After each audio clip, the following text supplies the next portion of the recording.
کے لیے نماز عصر کا وقت ہوگا۔ جب فرشتے سوالات کرنے کے لیے آئیں گے تو بندہ مومن اٹھ کر سب سے پہلے کہے گا بھائی مجھے پہلے نماز پڑھ لینے دو، مجھے نماز پڑھ لینے دو۔ تو جب وہ نماز پڑھے گا تو چونکہ وہ عادی ہوگا نماز کا، تو اس کو فکر ہوگی نماز کی، تو نماز ہی اس کی بخشش کا ذریعہ بن جائے گی، نماز ہی اس کے ایمان کی گواہی دے دے گی۔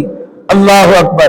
تو جو بے نمازی ہوگا اس کے لیے وہ سب سے پہلی امتحان گاہ ہوگا، منکر نکیر ہے ان کے سوالات و جوابات کے اندر اس سے بڑی مشکلات کا سامنا ہوگا۔ تو جو نمازی ہوگا نماز اس کی مدد کرے گی، اس کی بخشش کا امان بن جائے گی۔ اس لیے آقا کریم علیہ السلام نے فرمایا اول ما یحاسب به العبد الصلاۃ، کل بروز قیامت بندے سے جس چیز کا سب سے پہلے حساب لیا جائے گا وہ نماز ہے۔ تو نماز جنت کی کنجی ہے، نماز کامیابی کا ذریعہ ہے۔ میرے بھائیوں، بے نمازی جو ہے اس کے بارے میں اللہ تبارک و تعالیٰ نے قرآن پاک میں بھی ارشاد فرما دیا، اور بے شمار مقامات پر آقا کریم علیہ السلام کی احادیث مبارکہ کی ملتی ہیں کہ نبی پاک صلی اللہ علیہ وآلہ وسلم نے صحابہ اکرام کو بھی اور اپنے محبت کرنے والوں کو یہی تربیت فرمائی کہ نماز پابندی سے پڑھو۔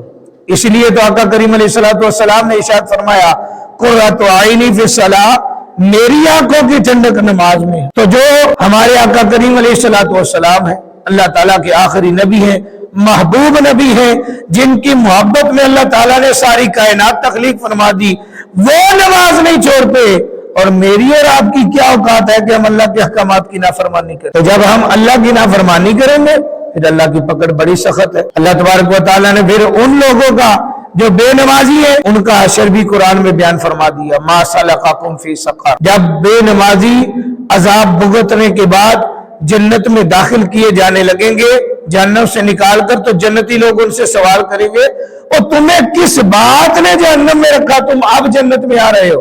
تو وہ کہیں گے قالوا لم نک من المصلین، ہم نماز نہیں پڑھتے۔ آج ہمارا عالم کیا ہے، اذان ہوتی ہے تو ہمیں نماز کی فکر نہیں، روزہ رکھا، سحری کھائی، بستر پر وہیں پر لیٹ گئے، نماز کی فکر نہیں، اذان سنی، کان پر جو بھی نہ رینگی کہ میرے رب کا حکم ہے حی علی الصلاۃ، آؤ نماز کی طرف، حی علی الفلاح، آؤ کامیابی کی طرف۔ آج ہر بندہ یہی رونا رو رہا ہے کہ ہمارے حالات، ہمارے کاروبار، ہمارے گھر میں پریشانی۔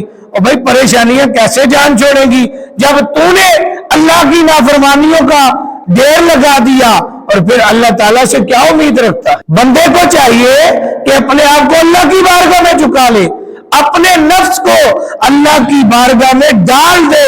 جب وہ اپنے نفس کے خلاف جنگ کرے گا، اللہ تعالیٰ کی فرما برداری میں اترے گا، اللہ تعالیٰ کی فرما برداری کرے گا، اللہ دنیا میں بھی آسانیاں پیدا کر دے گا، آخرت میں بھی بخشش کر۔ حضرت سیدنا حسن بصری رحمت اللہ تعالیٰ نے، آپ کے ہاتھ پر ایک کفن چور نے توبہ کی، توبہ کرنے کے بعد اس نے اپنا ایک واقعہ سنایا۔ وہ واقعہ کیا تھا؟ کہتا ہے کہ میں کفن چوری کرتا تھا، ایک رات کفن چوری کرنے کے ارادے سے ایک قبر کھود دی، کیا دیکھتا ہوں کہ ایک کالے رنگ کا مردہ کھڑا ہو گیا ہے اور اس کے ارد گرد آگ کی زنجیریں ہیں۔ مجھے دیکھ کر کہنے لگا مجھے پانی دے دو، بہت پیاس لگی ہے۔ فوراً عذاب کے فرشتوں نے کہا خبردار بے نمازی کو پانی مت دے، خبردار بے نمازی کو پانی مت دینا۔ وہ کہتا ہے کہ پھر میں نے ہمت کر کے پوچھا تو کون ہے اور تجھے یہ سزا کیوں دی جا رہی ہے؟ تو وہ کہنے لگا کہ میں مسلمان ہوں لیکن اللہ تعالیٰ کی نافرمانی کرتا تھا اور نماز نہیں پڑھتا تھا، اس لیے مجھے عذاب دیا جا رہا۔ استغفر اللہ۔ تو پتہ چلا کہ جو اللہ تعالیٰ کی نافرمانی کرتا ہے قبر میں جاتے ہی اسے عذاب دیا جاتا ہے۔ حضرت حسن بصری رحمت اللہ تعالیٰ علیہ، آپ نے جب اس سے پوچھا کہ تیری توبہ کی وجہ کیا بنی؟ اس نے کہا میں تو قبرستان میں مردوں کے کفن چوری کرتا تھا، ایک رات کفن چوری کرنے کے ارادے سے قبر کھودی تو دیکھا کہ کالے رنگ کا مردہ ہے جو کھڑا ہو گیا، اس کے ارد گرد آگ کی زنجیریں ہیں، تو وہ مجھ سے پانی طلب کرتا ہے کہ مجھے پانی پلا دو۔ تو فوراً عذاب کے فرشتے کہتے ہیں خبردار بے نمازی کو پانی مت دینا۔ پھر میں ہمت کر کے اس سے پوچھتا ہوں بھائی تو ہے کون، تیرے ساتھ یہ معاملہ ہوا کیا؟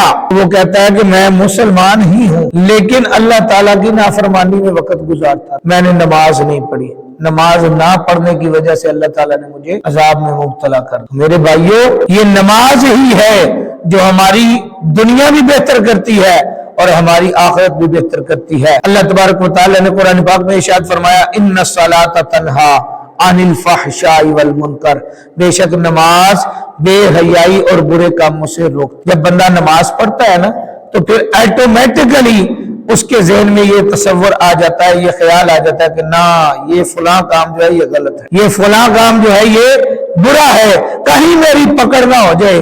تو جب وہ عاجزی نہیں کرے گا، اللہ کی بارگاہ میں جھکے گا نہیں، نماز نہیں پڑھے گا، تو پھر اسے کیسے اچھے اور برے کی تمیز ہوگی؟ اچھے برے کی تمیز تب ہی ہوگی جب اللہ کی بارگاہ میں اپنے آپ کو جھکا لے گا، نماز کی پابندی کرے گا۔